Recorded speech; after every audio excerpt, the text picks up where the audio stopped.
Hello students, we will begin this chapter The Thief's Story। हमने last video में देखा था कि जो 15 इयर्स ओल्ड बॉय है वो पूरी कोशिश करता है पैसे चुराने की और वो पैसे चुरा लेता है। वो पैसे चुराता है और धीरे दबे पाँव वहाँ से निकल आता है। और पैसे कितने थे? 600 और 50 जो रुपए थे, 50 रुपये के जो 50 रुपीज़ के नोट्स थे वो उसके पास 12 थे। ये सारी बातें हो रही थी। उसके बाद अब देखते हैं। So let's begin. When I reached the station, I did not stop at the ticket office. I had never bought a ticket in my life, but dashed straight to the platform. The Lucknow Express was just moving out. The train had still to pick up speed, and I should have been able to jump into one of the carriages. But I hesitated for some reason. I can't explain, and I lost the chance to get away.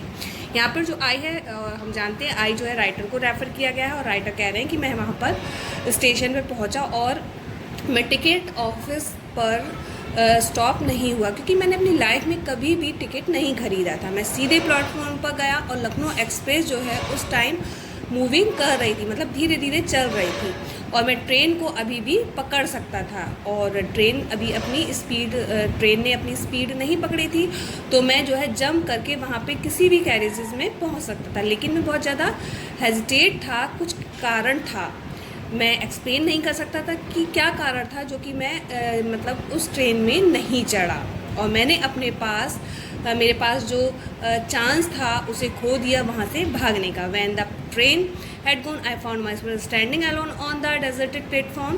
I had no idea where to spend the night. I had no friends believing, and friends were more trouble than help. And I did not want to make anyone curious, but staying at one of the smart hotels near the station. The only person I knew really well was the man I had robbed. Leaving the station, I walked slowly through the bazaar. यहाँ पर वो कहता है कि अब जो है train जा चुकी थी, ट्रेन अब स्टेशन पे नहीं थी और मैंने अपने आप को अब अकेला खड़ा हुआ पाया उस पूरे प्लेटफॉर्म पर। जितने भी यात्री थे वो अपने जा चुके थे, अब पूरे प्लेटफॉर्म पे मैंने स्वयं को वहाँ पर अकेला पाया। मेरे पास कोई भी रीज़न नहीं था कि मैं अपनी रात कहाँ पर स्पेंड करूँ। मेरे पास कोई फ्रेंड्स नहीं थे, कोई ऐसा नहीं था जिस पे मैं विश्वास कर सकूं और एक परेशानी में मतलब मेरी कौन हेल्प करता है, इस तरीके का कोई व्यक्ति मुझे दिखाई नहीं दे रहा था और मैं नहीं चाहता था एक तरीके से किसी पर किसी के यहाँ पर, या ये कहिएगा कि स्टेशन के पास में छोटा सा होटल था, उसमें भी मैंने सोचा कि वहाँ रुक जाऊँ, लेकिन वहाँ पे भी मैं नहीं रुकना चाहता था क्योंकि मुझे लग रहा था कि हो सकता है मुझ पर कोई शक करे। ठीक है, ये वाली सारी बातें उसके माइंड में घूम रही थी। द ओनली पर्सन, सिर्फ एक आदमी था वहाँ पर जिसको मैं अच्छे से जानता था वो, और जिसके यहाँ पे मैंने चोरी कर ली थी और वहाँ उस चोरी करने के बाद मैं अब स्टेशन पर आ गया था और अब स्टेशन को भी मैं छोड़ना जा रहा था, स्टेशन को छोड़ना चाह रहा था। अब स्टेशन को छोड़ते हुए मैं धीरे धीरे बाजार की तरफ चलने लगा। In the short career as a thief I had made a study of man's faces when they had lost their goods. The greedy man showed fear, the rich man showed anger, and the poor man showed acceptance. But I knew that Anil's face when discovered the theft would show only a touch of sadness, not for the loss of money but for the loss of trust. यहाँ पर ये कहते हैं कि जो writer कहता है कि इतने छोटे से कैरियर में, एक थीफ का जो मेरा कैरियर था वो बहुत अभी छोटा था, उस छोटे से कैरियर में मैंने जो है इस तरीके के व्यक्ति को नहीं देखा था जिस तरीके का व्यक्ति अनिल था। अधिकतर यहाँ पर लोग कैसे होते हैं, अगर अपना कुछ खो देते हैं, यदि वो अपनी मतलब मनी को या अपने गुड्स को खो देते हैं तो क्या कहते हैं, अगर ग्रेडी मैन होते हैं तो उनके फेस पर एक फियर होता है, रिच मैन होते हैं तो उनके फेस पर एंग्री होता है, एंगर गुस्सा होता है। और अगर पुअर मैन होते हैं, अगर वो अपनी मनी को, अपनी प्रॉपर्टी को खो देते हैं तो वो उस चीज़ को एक्सेप्टेंस मतलब स्वीकार कर लेते हैं। लेकिन मैं जानता था कि अनिल का फेस उनमें से एक ही है कि अगर उसके यहाँ चोरी हो गई है तो वो इस चीज़ को एक्सेप्ट कर लेगा, मतलब वो दुखी होगा, उसे मनी का दुख नहीं होगा, लेकिन उसे इस चीज़ का दुख होगा कि जो व्यक्ति मेरे पास इतने टाइम तक रहा उसने मुझे मतलब धोखा दिया है, एक तरीके से उसे दुख होगा ट्रस्ट को खोने का। I found myself in the मैदान and sit down on the bench. The night was chilly. It was early November and the light drizzle added to my discomfort. Soon it was raining quite heavily. My shirt and pajama stuck to my skin and a cold wind blow the rain across my face. यहाँ पर वो कहते हैं writer कि मैंने अब स्वयं को कहाँ पाया, एक मैदान में, और वहाँ पर मैं बैठ गया एक बेंच पर। नाइट जो थी बहुत ज़्यादा मतलब ठंड थी और नवंबर की शुरुआत थी, जो एक तरीके से सूरज मून की जो लाइट थी वो भी हल्के से पड़ रही थी।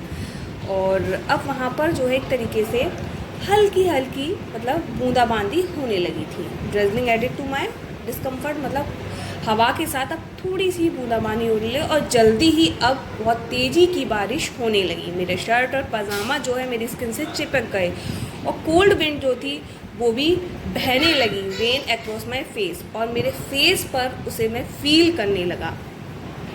I went back to the bazaar and sat down in the shelter of the clock tower.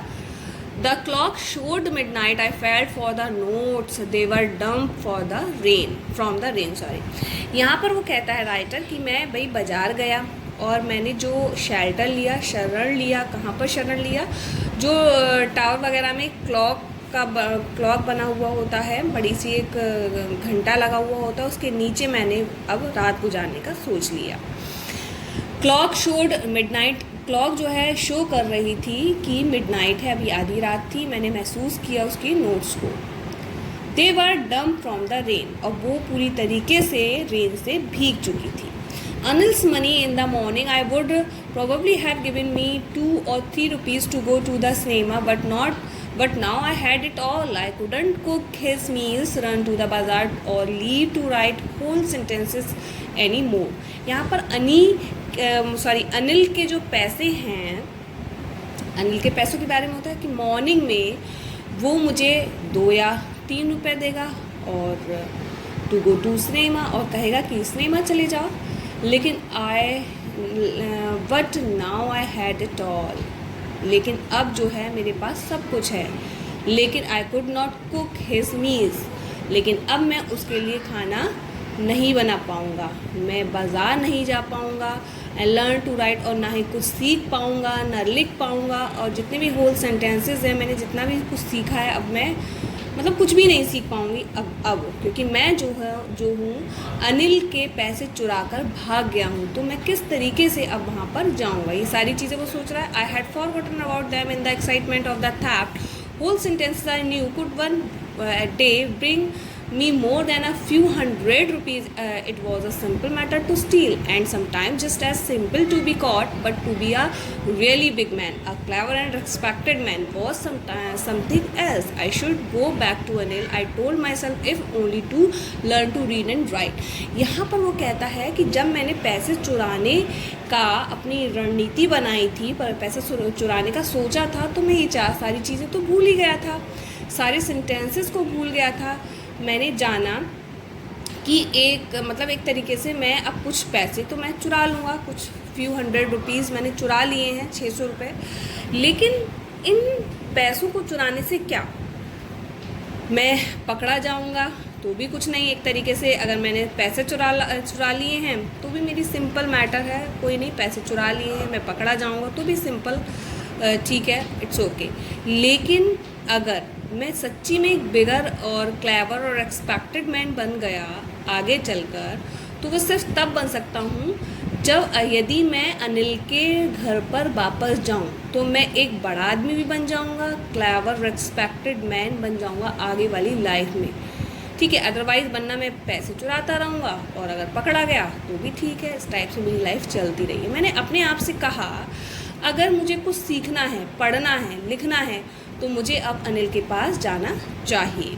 I hurried back to the room feeling very nervous, for it is much easier to steal something than to return it, and dashed I opened the door quietly, then stood in the doorway in clouded moonlight. Anil was still asleep. I crept to the head of the bed and my hand came up with the notes. I felt his breath on my hand. I remained still for a minute. Then my hand found the ace of the mistress and slipped under. It was the notes. यहाँ पर वो कहता है कि मैं जल्दी से वापस गया रूम में और मैं अब तब जा रहा था तो बहुत ज़्यादा नर्वस फील कर रहा था।